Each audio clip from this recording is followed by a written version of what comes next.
Well, hey everyone, this is Beth. And I'm Jeff. And this is your Enneagram Coach, the podcast. And we're here to help you to understand yourself with astonishing clarity so that you can break free from self-condemnation, fear, and shame by knowing and experiencing the unconditional love, forgiveness, and freedom in Christ. We're going to be talking about Toy Story. So we've talked about Encanto and Enneagram types and our family of origins and the roles that we take on. And then we talked about the movie Soul, where we talked about each Enneagram types and their cycles of shame. This one, we're going to be talking about Toy Story. Now, it's not just about the particular types of each of these toys. We're going to go beyond that to something that one of our director of content, Jeff McCullough, actually shared with us, an insight that we had never thought about before, but it really sparked some interest. Yep. And we think it's going to be helpful for you all as well. Today, we are joined by Adam Breckenridge, our director of coaching. Adam, welcome. Hey, Adam. Hey, friends. It's good to have you guys back from vacation. So this was made, back in 1995. So the storyline is that, so the main characters are Woody, the cowboy toy, and Buzz Lightyear. And this one, origin stories of these Andy's toys is that you've got Andy who's going to have a birthday party. He gets a Buzz Lightyear doll, and everybody are relating to this new toy that's in their community now. Yep. And Woody particularly is very concerned because he thinks he's Andy's favorite. Now, so that's the first storyline, is that Buzz is on the scene, and he's, if you kind of think of it this way, one way I learned about it, if you think of families on an inner tube in the water, everybody has their place. Yep. And if anybody jumps on or gets off the inner tube, everybody on the inner tube moves, right? Yep. That's the same true of our families and communities. And so everybody is trying to figure out what this cool new guy is, and Buzz has his own storyline of, is he a toy or is he really Buzz Lightyear? Well, and everyone else loves Buzz. They do. Except for Woody, because no one else is threatened. Like, their position in Andy's life isn't threatened except for Woody. That's right. So the big meta part of this, though, is the fact that Andy's going to be moving. Right. And some things happen where Woody and Buzz get caught by the neighbor kid, the bully kid, and now they're trying to get him back in order to make it into the car for the move. But we get introduced to this whole imaginary world of toys. So, Beth, let's just talk about some of the main characters and their possible Enneagram types. And Right. we're not saying anyone's... No. And we wouldn't want Woody to be offended that we were going to put a name, typecast him. But there are some things, behaviors, thoughts, motives that we've observed. Yeah. And so, and we were talking about this before we hopped on the podcast, this is a great example of why you can't type people unless you talk to the writer who developed the character, and if they even know the Enneagram and develop the character around certain aspects, or if it's a real person, talk to them. Because when we look at Woody, we really see two types shining. But yeah, so you got Woody, Andy's, number one toy for years until Buzz shows up in this movie. And so Woody, we can see him being either the type 2 or a type 6. And so we're going to kind of pull that apart here in a little bit. And then Buzz, we all kind of agreed that we felt like he was a pretty solid 3. And we'll kind of dive into that and why we felt like he was a 3. Mr. Potato Head, I think we kind of landed on more of the type 8, very much of a challenger, saying, what he wants, how he wants to say it, very blunt, straightforward. And then I really was intrigued with Slinky, the dog. Oh, is that right? Because Slinky, I feel like he's a great type 9. He's willing to flex and that's so funny. Accommodate, like toys. Here, I'll do whatever you guys need. And he kind of has this positive outlook on things, but moderate, not overly optimistic. But what's Rex? And then Rex, the dinosaur, probably a phobic 6. Why are you looking at me that way? I refuse to be a phobic 6. That's true. So yeah, Rex being more, so the 6s, just for those that are listening, 6s have a wide spectrum. They're the most complex on the Enneagram. And on one side of the spectrum are the phobic 6s, on the other side are the counterphobic 6s. What that means is the ones that are more phobic six all sixes, no matter where they fall on the spectrum, have fear and anxieties. Now we all do, but theirs come from this inner committee that is chiming in with all the possibilities, negative outcomes that might happen, worst case scenarios, and trying to prepare for that so that they actually don't fall into those worst case scenarios. But the phobic sixes are actually succumbing to their fears and anxieties and trying to avoid and get around and prepare. Whereas the counterphobic sixes will see those or feel them and they want to move headlong into it. Like, no, I'm not going to be afraid. Watch this. And so they actually look opposite of what you think a six would do. So why don't we spend some time talking? So Rex is the phobic six. I actually want to. Can I say something before? Because I think you're going to talk about maybe one more character, but I just want to say something real quick about Rex. It's really comforting to me that Rex is typed as a phobic six. Here's what's interesting: if all these characters were real, which one would be the most powerful, dominant, like could destroy all the others? It would be a T-Rex. It would be a T-Rex. So the thing about sixes, and I'm one of them, is we struggle to see ourselves accurately, and that's called self-doubt.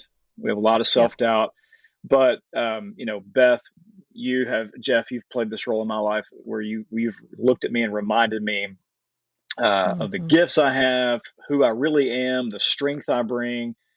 And it's like when I look at other sixes, that's what I see. So like Jeff, when I look at you, I see gifts and glory and like a Hall of Famer. Exactly. It's funny, like when I think about it, and that scene, like I never thought like it was something special. I was just doing what I was asked to do. And that's what a six would say. I'm just doing my responsibility. I kick a football, and I did a good job that season of kicking the football to help my team. Just know this: you are the power of a T-Rex, even when you don't see it. I think that's what's illustrated in this film. Is like T-Rex doesn't. But I have T-Rex arms.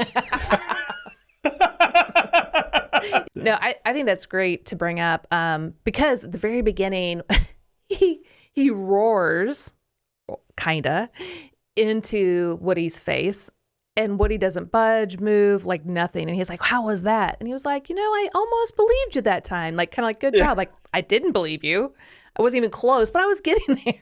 And, he was like, "Oh, yeah, I just," and he just has all this self-doubt, like, I think I'm just actually being annoying, But he's absolutely a T-Rex. He's still a T-Rex at the end of the day. T-Rex. And awesome. So that's a great point to point out is we a lot of times don't see ourselves for who we really are. And actually that bleeds into Buzz. Well, one little toy that I wanted to bring up, because I don't think we have a number associated, but one of my favorites is Ham, the pig. The pig. Because the irrelevant data that he would share. It feels very five-ish. It feels very five-ish. I didn't watch it recently enough to watch his character to develop to really have a thought. Yeah. So, but and the other one is Bo Peep, which is not Andy's girlfriend, but Woody's girlfriend. Right. Well, and then she was kind of getting her eye on Buzz. Oh, Buzz. That's right. He was scared of it. Woody was scared. So let's get into Woody's heart. Let's get into his mind of this cowboy toy. Yeah. So, we were talking about how we can see him either being a type 2 or type 6. And so why don't you talk about him being a 2, and then I think Adam had some great thoughts about him being a 6. Yeah. So one of the reasons why I kind of felt like he was a type 2 is he's a very strong personality.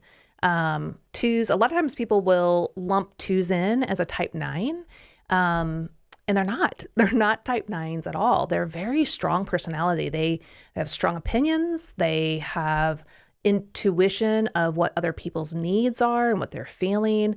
And they have no problem moving in to other people's lives to help, to say opinions, to give direction.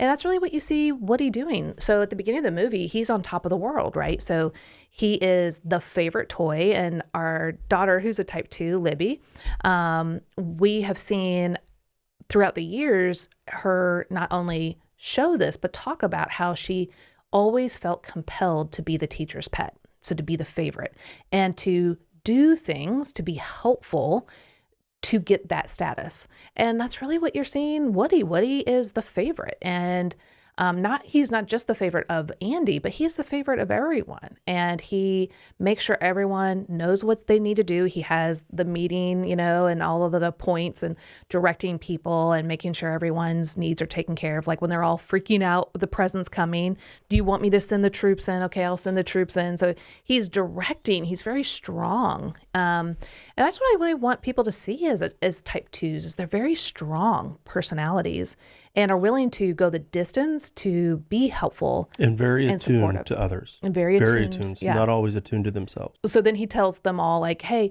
no one's going to get rejected, no matter what toy comes in, because he's not even thinking he could ever be replaced. Which is such a great picture of projection. Right. That's his greatest fear. That's his fear. And Yes. But everyone else, Because when Buzz arrives, everyone's like curious, like, oh, that's cool. So type 2s, their greatest fear is rejection and not being needed and wanted and loved. And so he's thinking he's going to help all the other toys feel safe because he would never be rejected.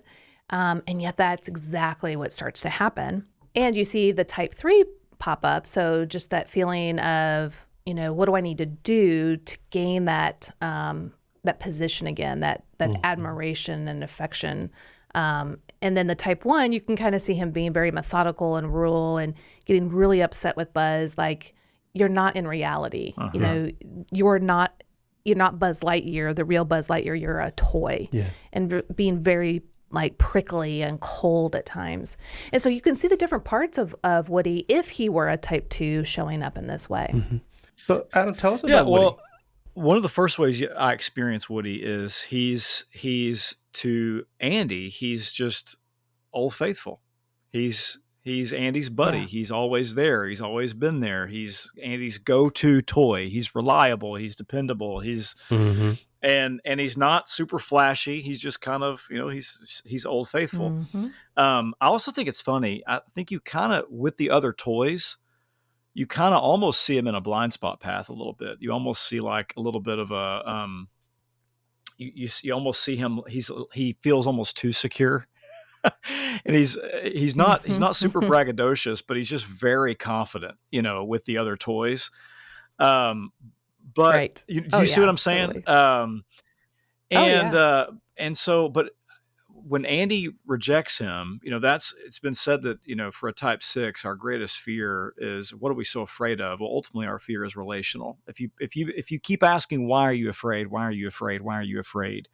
You get down to the bottom of it. It's this fear of, I'm going to be without support. I'm not going to have a safe attachment to hold on to weather life. Like I'm not going to belong and matter to someone that I need to belong and matter to. And I'm not going to have that relationship. It's this fear of abandonment. So when he gets essentially, his fear of abandonment gets activated when Buzz comes into the story.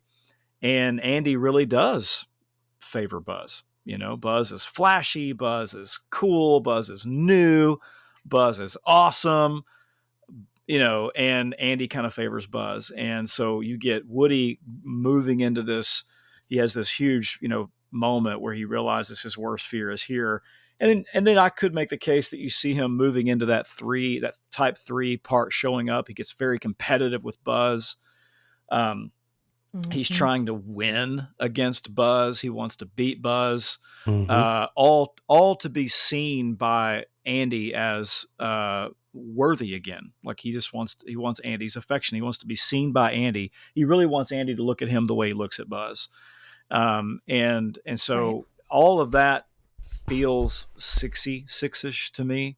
But I do think, when you talk about him being possibly a type 2, I mean, you do see the 8 showing up. You get the 3 in there as well with a type 2. So I think you make a very good case. So Beth, why don't you tell us a little bit about Buzz? Yeah. So Buzz, he is flashy. He's new. He's got all the gadgets. The laser. He's got the wings.